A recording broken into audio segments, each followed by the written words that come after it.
Hello and welcome to Thursday. I'm meteorologist Jeff Matthews. The break in our weather is upon us, literally this day. You'll recall the last few days that I mentioned once we get past Thursday, hard to tell if it'll be above or below 82 degrees. Well, now I'm saying above or below 80 or so for the next several days after today.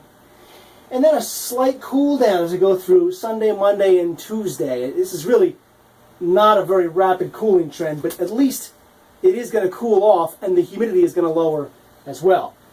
The shower activity in the forecast, particularly for this morning and early afternoon, more like a sprinkler than a shower head. Not a lot of rain.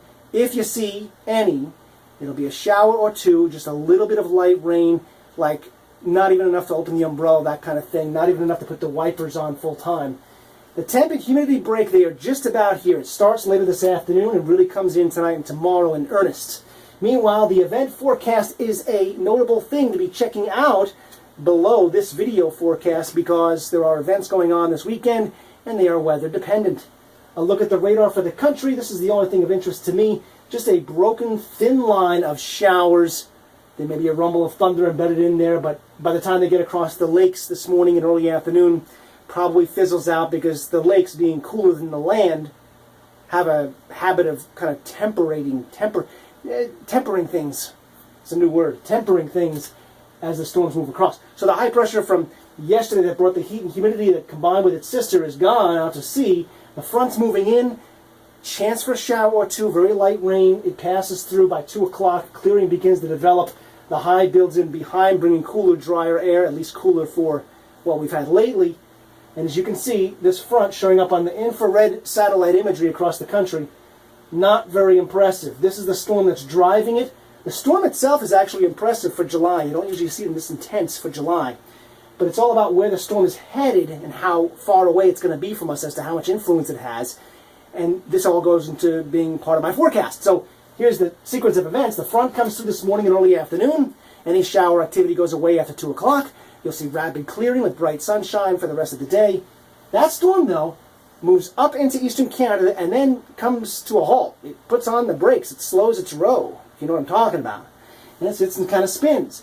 Far enough away that we don't have to worry about the heavy clouds, the rain, all that kind of stuff, and far enough away that we don't get a lot of wind.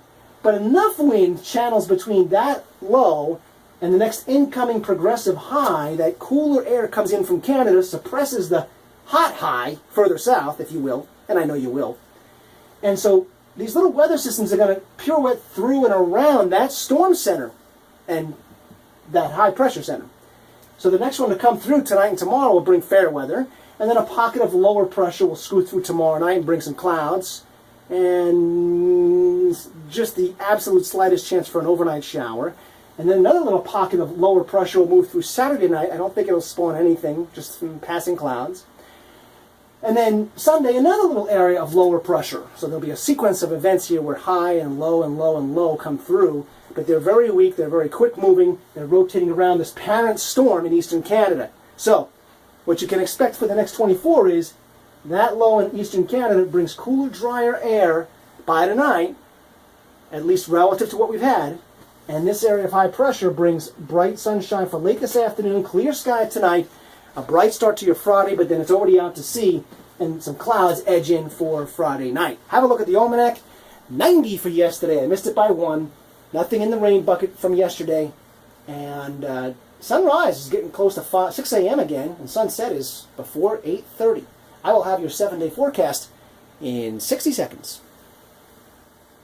Welcome to Intermission.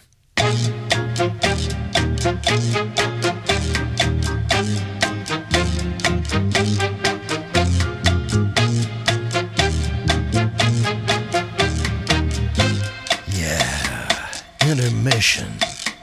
58, 59, 60. There you go, 60 seconds. This morning from 8 a.m. until about 2 o'clock this afternoon, cloudy skies or cloudier skies. Chance for a light shower or two. Really, I wouldn't plan around it. It's not going to be enough. But after 2 o'clock, rapid clearing with bright sunshine after 3 or 4 o'clock, and a nice sunset. High of 85 tonight, mainly clear, cooler, and less humid, a low around 60. And I would encourage you to be paying attention to my astronomy forecast. I say that for a reason, because tomorrow night there's a blue moon. What's that? Check it out on my astronomy page. You'll find out. In addition, there's a meteor shower going on tonight, tomorrow night, the next night. Check it out on the astronomy page. Meanwhile, for tomorrow, bright in the morning, increasing clouds in the afternoon, a high of 80.